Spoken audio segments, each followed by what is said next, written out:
السلام عليكم ورحمة الله. مرحبا بكم في فيديو جديد. اليوم ان شاء الله غادي نحضر معكم عصير زعزع الغني عن التعريف. تبعوا الفيديو حتى الاخير باش تعرفوا جميع الطرق ديال الزعزع. غادي ناخذوا المكونات. عندنا البنان، اللوز، عندنا القرقاع،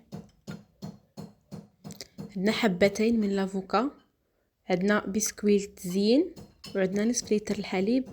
يمكن لكم تضيفوا اي مكسرات بغيتو، يمكن لكم تضيفوا الزبيب او التفاح.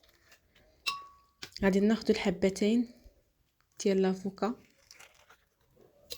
بالنسبه للناس اللي كيبغوا الحلاوه يضيفوا السكر. كيف كتشوفوا معايا في الفيديو انا ما ضفتش السكر، اكتفيت غير بالبسكوي كيكون حلو. غادي نضيفوا نص لتر الحليب وغادي نضيفوا المكسرات. غادي نطحنوا العصير ديالنا.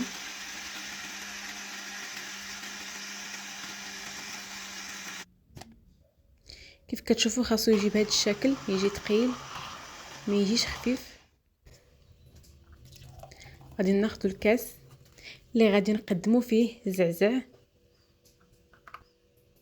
وكتزين انا زينت هنا بالموز والقرقاع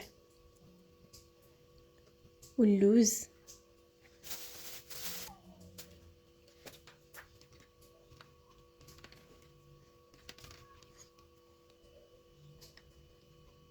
وزينت بالبسكوي صغار واوريو.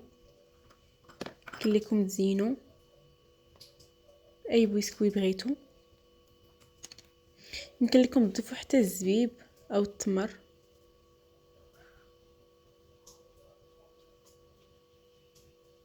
ضفت ليه الشوكولات، وهذا هو الشكل النهائي ديال الزعزع.